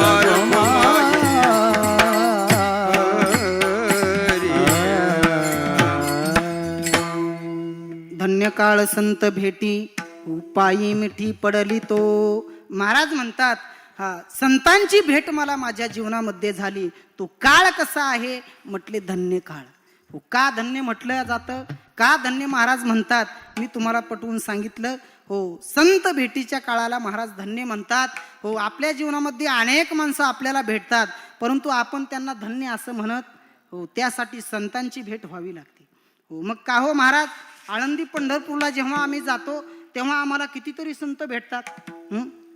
संत भेटीच्या काळाला धन्य असं म्हणत असाल हा संतांची भेट जर एवढी दुर्मिळ आहे तर मग एवढे संत मंडळी आम्हाला भेटतात हे कसं बरं. महाराज म्हणतात त्यासाठी खऱ्या साधूची भेट व्हावी लागते. खऱ्या संतांची भेट होणं अत्यंत दुर्लभ आहे. 3 गोष्टी जगात दुर्लभ आहेत त्यापैकी एक संत भेट होणं दुर्लभ आहे. महाराज म्हणतात संत कुणाला म्हणायचं हो जो आंतर आणि बाह्य लक्षणाने युक्त आहे तो संत. वैष्णव वैष्णव म्हणजे नेमकं काय हो हो तुळशी माळ गळा गोपी चंदन टिळा आणि हृदयी कळवळा वैष्णवांचा. हो बहिरंग लक्षण कोणतं म्हटले तुळशी माळ गळा. बहिरंग लक्षणाने युक्त भरपूर संत आपल्याला पाहायला मिळतात. तुम्ही आषाढी कार्तिकीला आले की बहिरंगाचे युक्त कितीतरी संत आपल्याला बघायला मिळतात. मग अंतरंग लक्षणाने युक्त असा संत पाहायला मिळणं मोठं दुर्लभ आहे. हृदयी कळवळा कुणाला म्हणतात संत तर जगाकडे पाहत असताना जो दित कुणाला म्हणावं. जसं मोठ्या शहरांमध्ये जर आपण गेलो पुणे मुंबई सारख्या ठिकाणी गेलो सरपंच तर भिकारी कुणाला म्हणावं कळत नाही का. भिकारी सुद्धा एवढे स्टँडर्ड असतात त्यांच्याकडे पाहून वाटत नाही हे भिकारी असेल. मी एकदा शिवाजीनगरच्या स्टँडला बसलो महाराज. तेव्हा काय माझ्याकडे गाडी नव्हती एसटीला टाइम होता म्हटलं काय करावं पेपर वाचत बसलो. एक भिकारी माझ्या शेजारी येऊन बसला. महाराज म्हटला पांगळ्याला 2 रुपये द्या, पांगळ्याला 2 रुपये द्या. मी म्हटलं भल्या माणसा तू भिकारी वाटत नाही. म्हटलं अहो महाराज खरंच भिकारी आहे. ठीक आहे म्हटलं भिकारी का असे ना, परंतु तू पांगळ्यापेक्षा तू जर आंधळा असता तर तुला लई लोकांनी पैसे दिले असते. म्हटलं महाराज ते सुद्धा करून बघितलं. म्हणजे तुमच्या दृष्टांत ध्यानात येणार काय आता होतं असं कधी आहे का नाही. एक बाई दवाखान्यात गेली डॉक्टरकडे. म्हटली डॉक्टर साहेब लई तब्येत झाली. म्हटली जरा तब्येत कमी करायचं औषध सांगा बरं. डॉक्टर साहेब म्हटले बाई तुमचा आहार किती बरं. काय नाही म्हटली 20 चपात्या खाते, 10 प्लेट भाजी खाते. डॉक्टर म्हटले म्हणूनच तुमची तब्येत एवढी. तुम्हाला तब्येत कमी करायचंय ना. हो म्हटली तब्येत कमी करायची. मग एकच औषध काय, 20 चपात्या खायच्या ऐवजी 10 चपात्या खायच्या आणि 10 प्लेट भाजी खायच्या ऐवजी 5च प्लेट खायची. हे तुम्हाला औषध. बाई म्हटली हे औषध जेवणाच्या अगोदर घेऊ का नंतर घेऊ. खाती का म्हटले 50 चपात्या. तब्येत कमी करायची पथ्य सुद्धा लक्षात. तसं कधी कधी ओघात दृष्टांत लक्षात येत नाही. जाऊ दे. मी काय सांगतोय, संत कुणाला म्हणावं हा मोठा वादाचा विषय आहे. नेमकं संत म्हणायचं कुणाला तर नाथ महाराज म्हणतात तीची संत ज्यांचा हेत विठ्ठली. ज्यांनी जगाकडे पाहत असताना देव म्हणून पाहिलं त्यांना संत म्हणायचं. देव म्हणून पाहण्याची दृष्टी ज्या वेळेला माणसाला प्राप्त होते त्याला म्हणायचं संत बरं का. सुंदर प्रसंग आहे पहा. बिल्वमंगळ फार मोठे संत होऊन गेले. 75% जर पाप कोण करत असेल तर आपले डोळे करतात. अगोदर म्हटले एखाद्या वाईट गोष्टीवरती नजर जाते आणि नंतर शरीर जातं, मन जातं. परंतु अगोदर कोण जातं, नजर, डोळे जातात. आणि मग डोळे गेल्याच्या नंतर माणूस त्या नजरेच्या पाठीमागे जाईल, जिकडे नेईल तिकडे जात. बिल्वमंगळ रस्त्याने चालत असताना सुंदर स्त्री नजरेला पडली आणि त्या स्त्रीला पाहून बिल्वमंगळ त्या स्त्रीच्या पाठीमागे चालू लागले. ती बाई पुढे चालते, बिल्वमंगळ पाठीमागे चालतात. चालता त्या बाईच्या लक्षात आलं की कोणीतरी दुष्ट माणूस माझा पाठलाग करतोय. आणि ती बाई पटापट चालून आपल्या घरापर्यंत गेली. घराची कडी उघडली, मध्ये प्रवेश केला आणि आपल्या मालकाला सांगितलं मालक कोणीतरी दुष्ट माणूस माझा पाठलाग करतोय, समाचार घ्या त्याचा. त्या बाईच्या मालकाने बाहेर येऊन पाहिलं तर बिल्वमंगळ दारात उभे होते.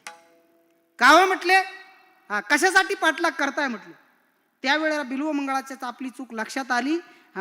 कशामुळे पाठलाग करत होतो. म्हटले ह्या डोळ्यांनी मला इथपर्यंत आणले. बिल्वमंगळ म्हटले काही नाही दादा माझं एक काम करता का. म्हटले काय काम आहे तुमचं. म्हटले 2 दाबणं आणा, शिवायचे दाबणं. 2 दाबणं द्या म्हटले मला थोडं काम आहे. त्या माणसाने 2 दाबणं आणून दिले आणि बिल्वमंगळाने ते 2 दाबणं 2 असे हातामध्ये धरले आणि आपल्या डोळ्यात खुपसून घेतले आणि देवाला प्रार्थना केली की हे देवा या डोळ्याने जर नुसतं पापच होत असेल तर त्याहुनी आंधळा बरा देवा. पापाची वासना नको दावू डोळ्या आणि त्याहुनी आंधळा बरा देवा. मला हे जग पाहायचं नाही. हो मग संत महात्म्यांची दृष्टी काय असते म्हटले जगाकडे पाहत असताना देव म्हणून पाहतात. एक गवळण म्हटले मथुरेच्या बाजाराला निघाली. कशासाठी, दही दूध तूप लोणी विकण्यासाठी. एकावरती एक माठ ठेवले. दुडीवर दुडी गवळणी साते निघाली, गवळण गोरस म्हणो विसरली. गवळण म्हटले दही दूध विकण्यासाठी मथुरेला गेली आणि सकाळपासून एकाच पायीवरती उभे राहिली. जवळून आमचे तुकोबाराय चालले होते. म्हटले बाई सकाळपासून पाहतोय तुम्ही एकाच पायावरती उभ्यात, अहो पाय खाली ठेवा. त्यावेळेला ती गवळण म्हणते कहा पग डारू देखे अनेरा कहाँ पगडारो देखे अनेरा देखे तो सब वही ने घेरा देखे तो सब वही ने घेरा काना रे मनमोहन लाल काना रे मनमोहन लाल कान्हा रे मनमोहन लाल कान्हा रे मोहन लाल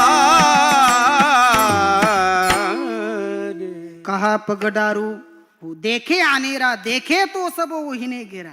कुठं पाय ठेवू, जिकडे पाहावं तिकडे देव दिसतोय. भरला घनदाट हो जिकडं पाहावं तिकडं भगवान परमात्मा दिसणं याला म्हणतात संत. महाराज म्हटले अशा संतांची मला भेट झाली, मी त्यांच्या चरणावरती मिठी मारली, त्याचा मला फायदा झाला. अभंगाचं दुसरं चरण. संदेहाच्या सुटल्या गाठी, संदेहाच्या सुटल्या गाठी, संदेहाच्या सुटल्या गाठी, संदेहाच्या सुटल्या गाठी, संदेहाच्या सुटल्या गाठी, संदेहाच्या सुटल्या गाठी, संदेहाच्या सुटल्या गाठी, संदेहाच्या सुटल्या गाठी. झालो पोटी शीतळ रे, झालो पोटी, झालो पोटी शीतळ.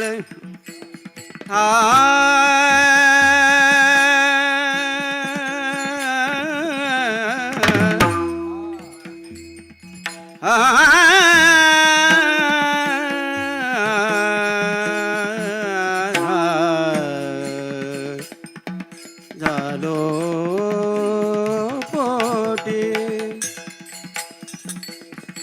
झालो पोटी, झालो पोटी, झालो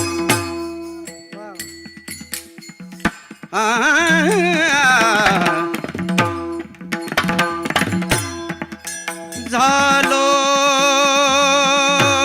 पोटी शीतळ.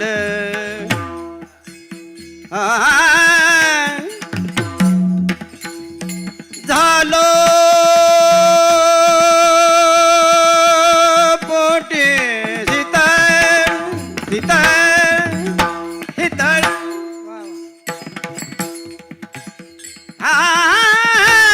शीतळ.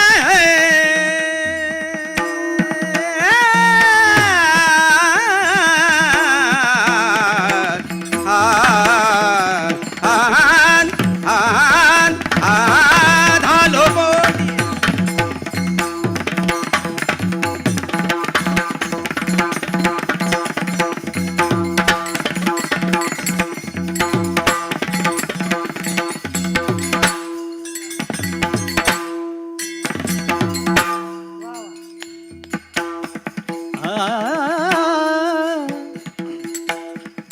झालो पोटी शीतळ,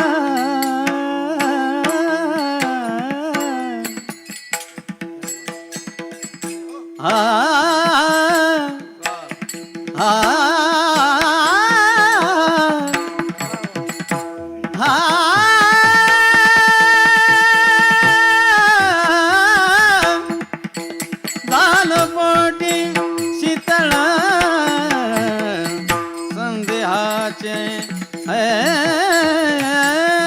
संदेहाच्या सुटल्या गाठी, संदेहाच्या सुटल्या गाठी, संदेहाच्या सुटली गाठी, संदेहाच्या सुटल्या गाठी, सुटली गाठी, सुटली.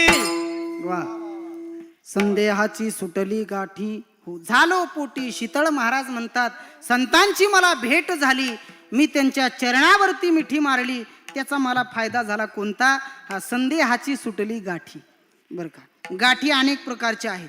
हो, लग्नाची गाठ, चित्ताची गाठ, अविद्येची गाठ, मायेची, हो अजून एक गाठ आहे.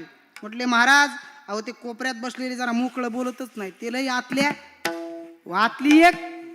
हो, या सर्व संदेहाच्या सुटल्या गाठी. गाठी कधी सुटतात म्हटले? संतांच्या चरणावरती मिठी मारली की गाठी सुटतात. कमने सोडिल्या गाठी दिली मिठी पायाची, दिली मिठी पायाची, दिली मिठी पायाची. म्हणे सोडल्या गाठी दिली मिठी पायाची, मिठी पायाची दिली मिठी पाया. सोडिल्या गाठी दिली मिठी पायाची, दिली मिठी पायाची, दिली मिठी पायाची. तुका म्हणे सोडल्या गाठी दिली मिठी पायाची, मिठी पायाची दिली मिठी पाया. अगदी वेळेला गाठ सोडी बरं का तुम्ही. अत्यंत सुंदर. तुका म्हणे सोडिल्या गाठी आणि दिली मिठी पायाशी. महाराज म्हणतात अनेक प्रकारचे संदेह होते. कुठले कुठले?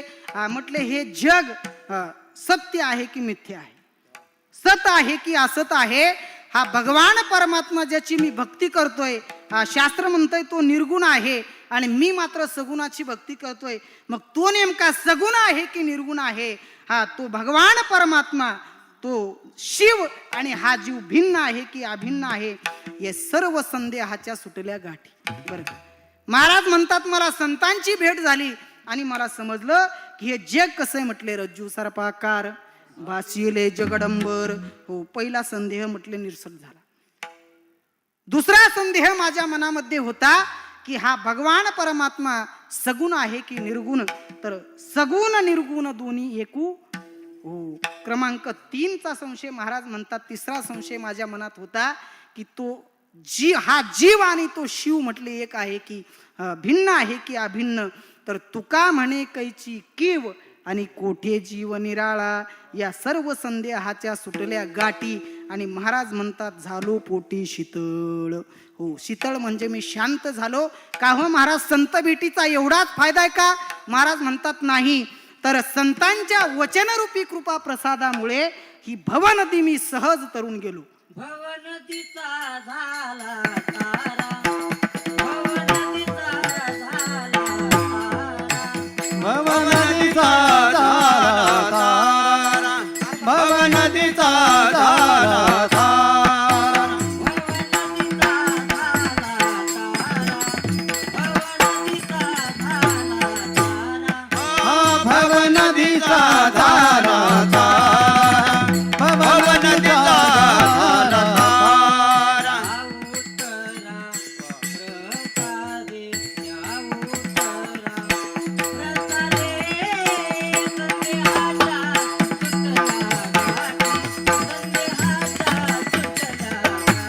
हा संदेहाच्या संदेहाचे सुटले गाठी. सुटले गाठी. भवनदीचा झाला तारा. हो, महाराज म्हणतात संतांची भेट मला जीवनामध्ये झाली आणि सर्व जगाला भेडसवणारी ही भवनदी, हा जो संसार आहे हा तो सहज तरून गेलो. हो, या भवनदीतून जे पार करतात तेच खरे संत असतात. हो, संत त्यांना म्हणायचं की कसाही जीव असेल तरी त्याचा उद्धार करतात. हो, बलतिया भावे शरण जाता भेटी, पाडी तसे तुटी जन्मव्याधी. शत्रू असला तरी त्याचा उद्धार करतात, मित्र असला तरीही उद्धार करतात. त्यांना म्हणायचं संत. एक 2 मिनिटाचा हृदयस्पर्शी दृष्टांत सांगतो. हो, ही भवनदी पार करून नेतात, मग तो शत्रू असो नाही तर मित्र असो. हो, ज्या वेळेला तुकोबाराय लोहगावला कीर्तन केलं आणि दिहुला जात असताना रस्त्यामध्ये एक गाव लागलं, टाळगाव चिखली. टाळगाव चिखलीला आल्याच्या नंतर बरीच रात्र झालेली होती. तुकोबाराय पायी चालले होते आणि मग चिखलीला आल्याच्या नंतर त्या चिखलीमध्ये काही चोरांनी तुकोबारायांना अडवलं आणि सांगितलं, म्हटले महाराज हो थांबा, म्हटले काय आहे तुमच्या खिशात काढा. 4 चोरांनी तुकोबारायांना अडवलं आणि म्हटले काय आहे तुमच्या खिशात काढा. आता त्या काळातले महाराज होते, आताचा महाराज असता तर 10-5 हजार निघले असते, आहे का नाही? त्या काळातले तुकोबाराय म्हणतात आम्ही सदैव हो काय असणार खिशामध्ये? म्हटले हे 5 चिपळ्या, टाळ आणि गळ्यात विनाय. म्हटले घ्यायचा तर घे. चोरांनी विचार केला हे घेऊन आपण काय करायचं? म्हटले महाराज जरा धडधाकट दिसतेत, म्हटले घ्या आपल्या बरोबरच. मग आता काय, कुठं तरी उपयोगाला आणले पाहिजे. चोरी करण्यासाठी तरी उपयोगाला येतील. हो चला म्हटले आमच्या बरोबर. हो, आता तुकोबाराय म्हणजे असो ऐसा कोठे. हो, निघाले चोरांच्या बरोबर. एका गावामध्ये गेले. श्रीमंत सावकाराचं घर पाहिलं आणि चोरांनी सांगितलं ही समोर माडी दिसते ना, त्या माडीवरती जायचं आणि ज्या काही चांगल्या चांगल्या जाडजूड वस्तू असतील त्या खाली टाकायच्या. चोरांनी विचार केला जरी मालक उठला तर तुकोबारायांना पकडील आणि त्यांनाच मारेल, आपण आपलं पळून जाऊ. तुकोबारायांना वरती पाठवलं आणि वरती गेल्याच्या नंतर म्हटले जाडजाड वस्तू खाली टाका.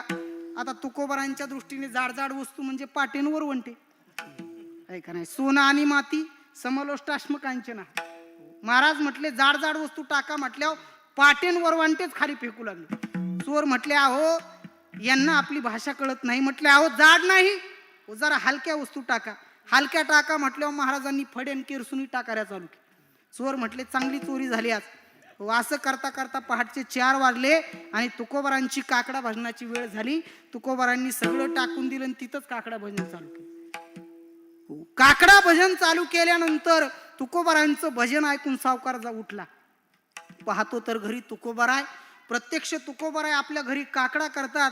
सावकाराने साष्टांग दंडवत घातला. म्हटला महाराज आज माझं भाग्य उदयाला आलं की मला सकाळी सकाळी तुमचं दर्शन झालं.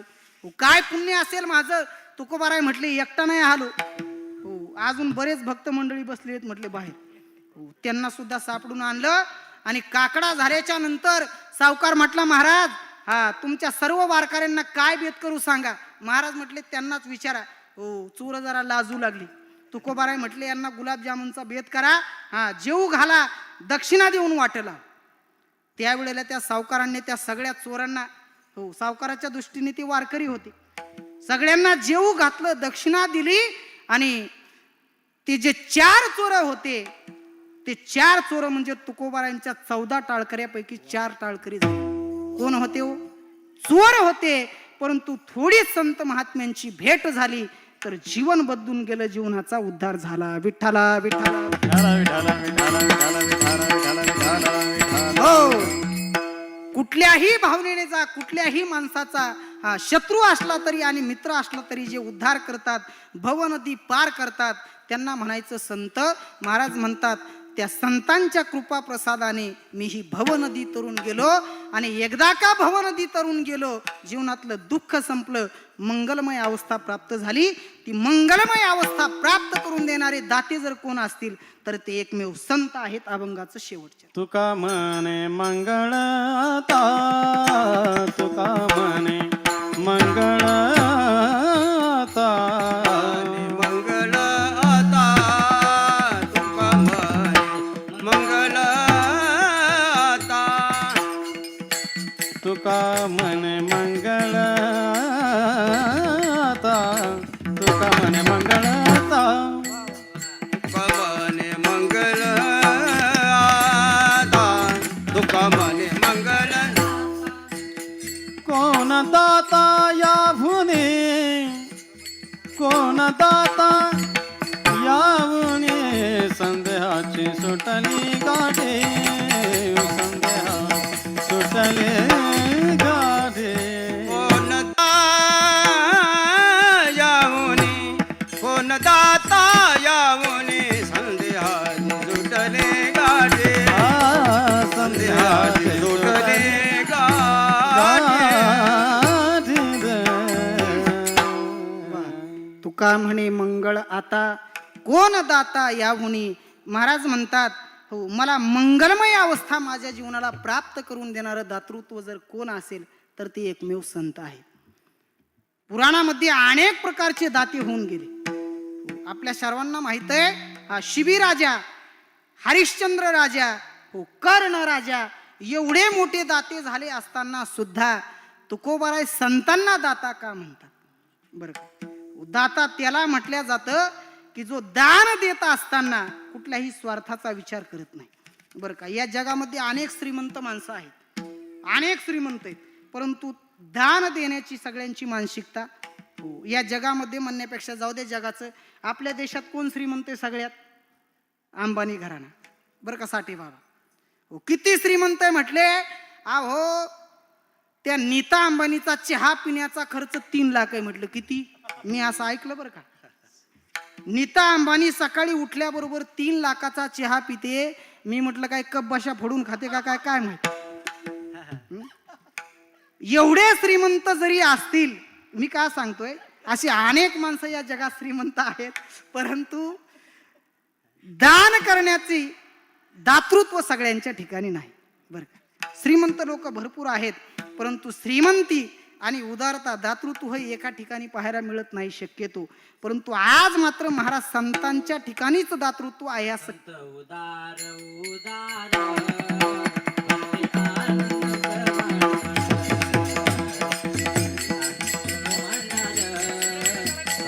अनंत भांडार संत उदार उदार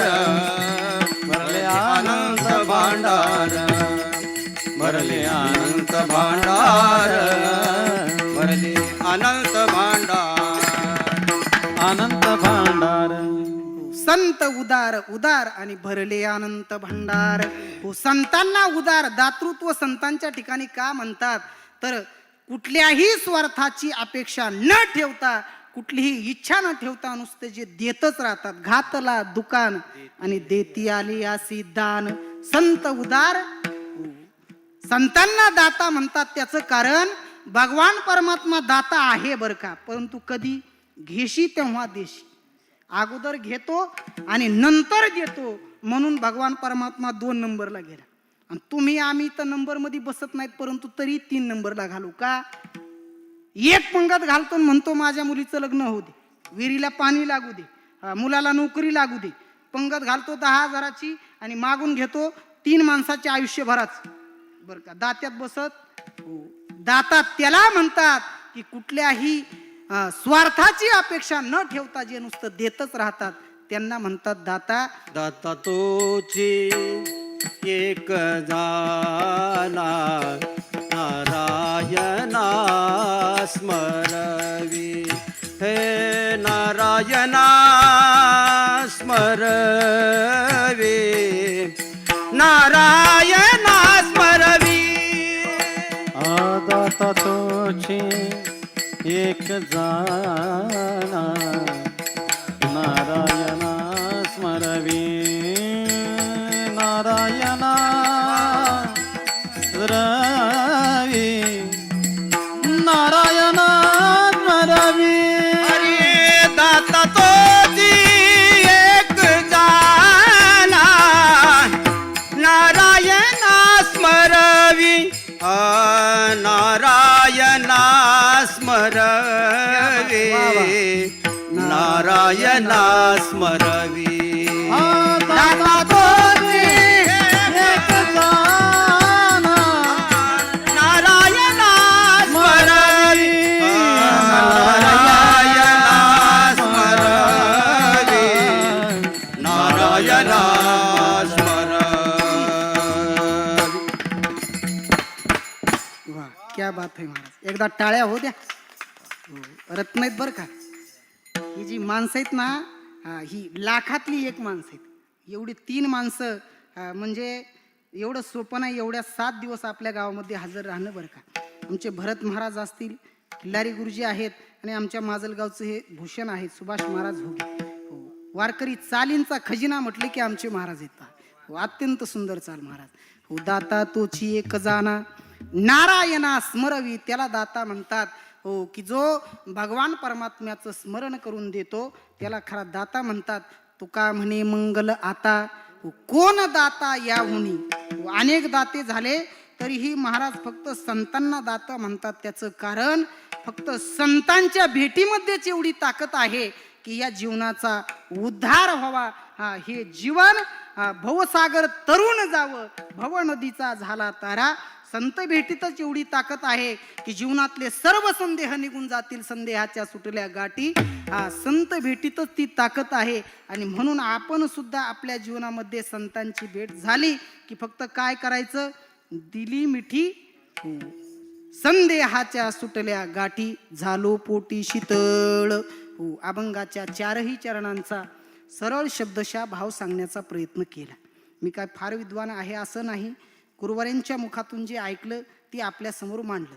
या ठिकाणी सेवा करण्याची संधी मला ज्यांनी दिली ते समस्त ग्रामस्थ मंडळी, होनाळीकर आणि माझे परमस्नेही, ज्यांचं आपल्याला मोलाचं मार्गदर्शन आहे, ज्यांचं आपल्या गावावरती नितांत प्रेम आहे, ते महाराष्ट्रातील सुप्रसिद्ध कीर्तनकार प्रकाश महाराज साठे बरं का. अनेक माणसं आहेत, परंतु एवढी मोठी माणसं असताना सुद्धा ही मंडळी आपल्या गावात वेळ देतात. त्याचं कारण आपलं सर्वांचं प्रेम बरं का. प्रेमाने देव आपलासा होतो, माणसं होतील यात नवल नाही. विठ्ठला विठ्ठला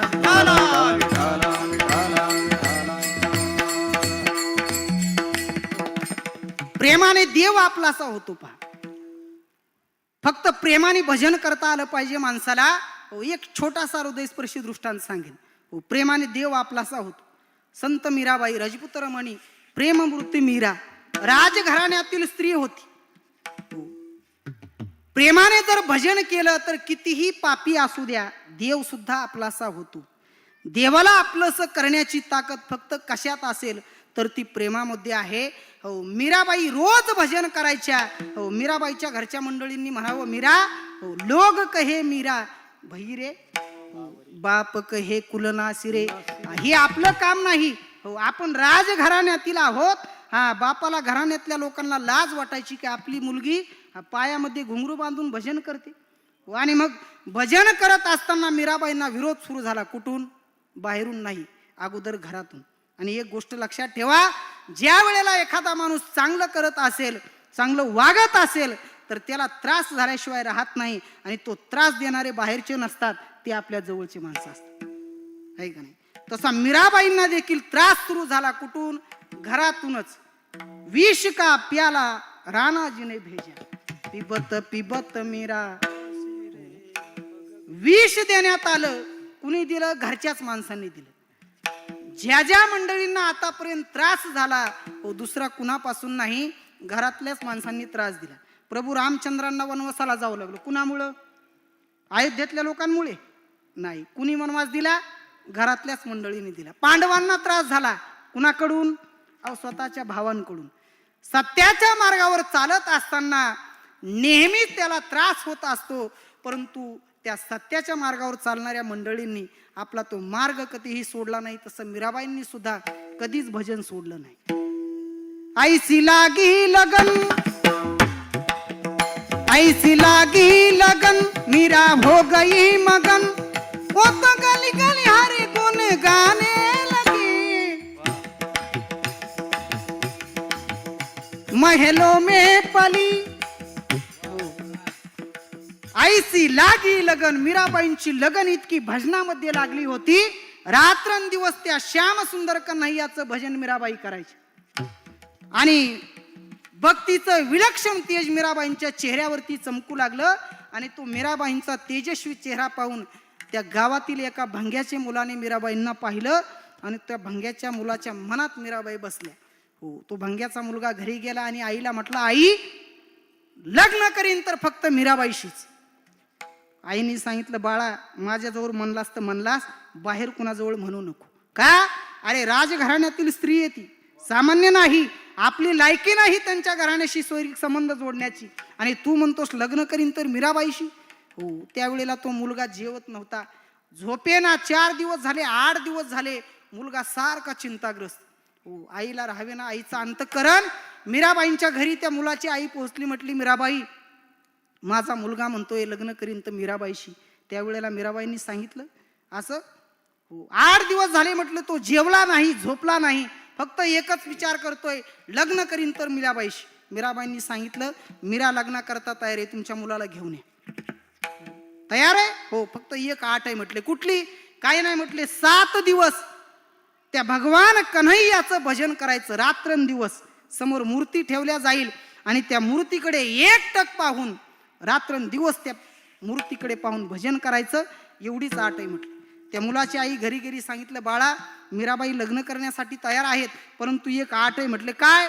काय नाही म्हटले, 7 दिवस त्या भगवान कन्हैयाचं भजन करायचं. मुलगा म्हटला, बस एवढंच? हा, मान्य म्हटलं, मला 7 दिवस काय, 7 महिने भजन करतो. मीराबाईंनी एक सुंदर अशी कन्हैयाची मूर्ती त्या मुलाच्या समोर ठेवली आणि मुलाने 7 दिवस भजन चालू केलं. हो, रात्रंदिवस तो मुलगा फक्त एकच म्हणत होता, श्रीकृष्ण गोविंद हरे मुरारे, हे नाथ नारायण वासुदेव. श्रीकृष्ण गोविंद हरे मुरारे, हे नाथ नारायण वासुदेव. श्रीकृष्ण गोविंद हरे मुरारी, हे नाथ नारायण वासुदेव. श्रीकृष्ण गोविंद हरे मुरारे, हे नाथ नारायण वासुदेव.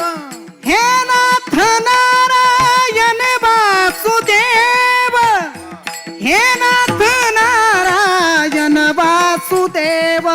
श्रीकृष्ण गोविंद हरे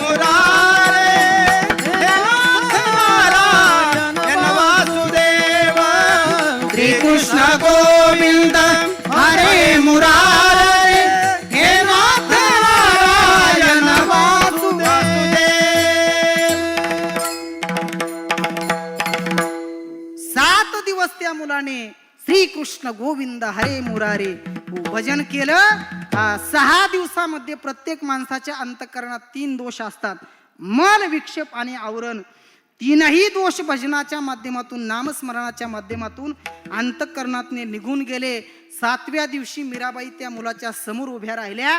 म्हटले, डोळे उघड आणि हा घे हार आणि घाल माझ्या गळ्यात. ज्या वेळेला त्या मुलाने डोळे उघडले त्यावेळेला त्या मुलाने हार घेऊन गळ्यात नाही घातला, तर मीराबाईंच्या चरणाला मिठी मारली. म्हटला, मीराबाई, तुम्ही माझ्या गुरु आहात. तुमच्याकडे मी काम भावनेने आलो होतो, परंतु तुम्ही मला त्या भगवान परमात्म्याचं किती दिवस भजन करायला लावलं प्रेमाने? फक्त 7 दिवस. हो, 7 दिवस प्रेमाने भजन केल्यानंतर देव आपलासा होतो. आणि सावळाचे नयना दिसतसे, दिसतसे, सावळाची नयना दिसतसे. सावळाची नयना दिसतसे, सावळाची नयना दिसतसे. हरपली सत्ता मुराली वासना, हरपली सत्ता मुराली वासना. ओ सावळाची नयना दिसतसे, दिसतसे, सावळाची नयना दिसतसे. सावळाची नयना दिसतसे, सावळाची नयना दिसतसे, दिसतसे, दिसतसे. सावळाची नयना दिसत असे. अंतःकरणातली वासना मुरली आणि काय दिसू लागलं? हो, सगळीकडे भगवान परमात्मा दिसू लागला. अंतःकरणातला काम संपला. फक्त प्रेमाने 7च दिवस भजन केलं तर देव आपलासा झाला. मी का सांगितलं हे? प्रेम जर असेल तर देव आपलासा होतो, माणसं होतील यात नवल. हो, ही मंडळी 7 दिवस आपलीशी का झाली? तर तुम्ही सुद्धा मंडळी तेवढ्याच अंतःकरणापासून त्यांच्यावरती प्रेम करता आणि म्हणून ही मंडळी गेली अनेक वर्षे आपल्याकडे येतात, आपल्याला भजन कीर्तनाच्या माध्यमातून आनंद देतात. तेव्हा सर्वांना धन्यवाद. पुनश्च मला या ठिकाणी सेवा करण्याची संधी दिली. सर्व ग्रामस्थ असतील, साठे महाराज, सर्व शेमारो मराठी बाणाची टीम असेल, अत्यंत सर्वांना धन्यवाद देतो. आणि झालेली चिंतन सेवा प्रभूचरणी समर्पित करून याच ठिकाणी सेवेला पूर्ण विराम. ज्ञानेश्वर माऊली ज्ञान.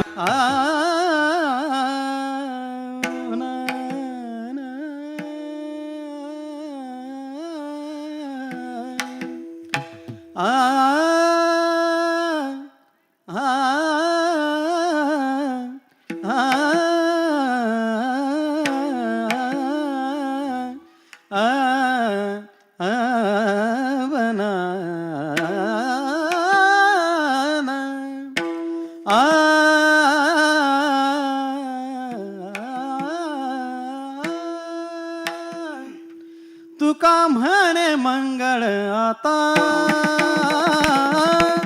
तुका म्हणे मंगळ आता. म्हणे मंगळ आता, तुका म्हणे मंगळ आता. तुका म्हणे मंगळ आता, तुका म्हणे मंगळ आता. मंगळ आता, तुका म्हणे मंगळ आता, तुका म्हणे मंगळ आता. कोण दाता या भुनी संदेहाची सुटली गाठी, संदेहाची सुटली गाठी. दाता यावनी संदेहाची सुटली गाठी, गाठी संदेहाची सुटली गाठी. पाय मिठी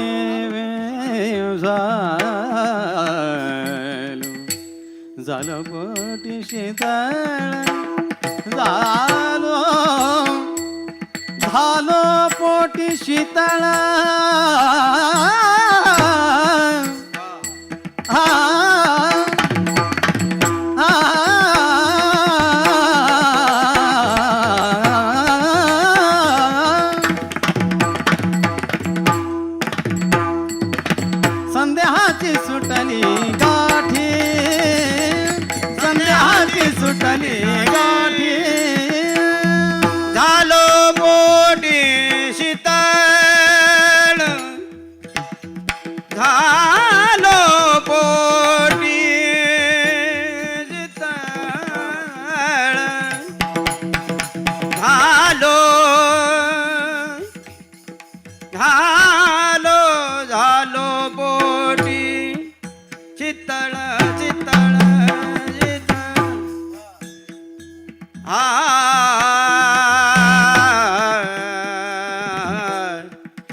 जाणलो कोटी शीतळा संध्याच्या सुटले गाठी गाठी संध्याच्या सुटले गाठी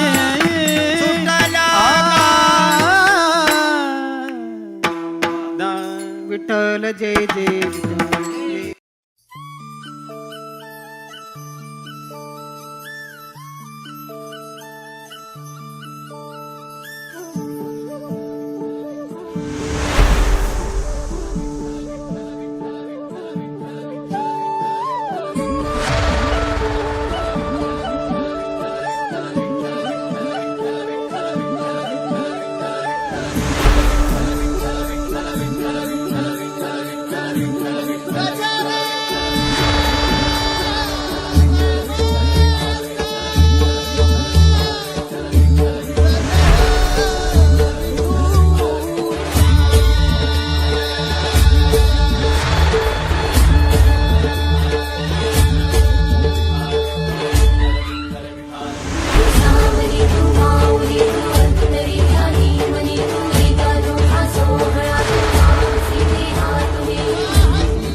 आनंदाचा गजर विठुरायाचा मौजे होनाळी येथे दिनांक 20 नोव्हेंबर ते 27 नोव्हेंबर 2020. प्रक्षेपण आपल्या आवडत्या मराठी हॉटस्पॉटवर.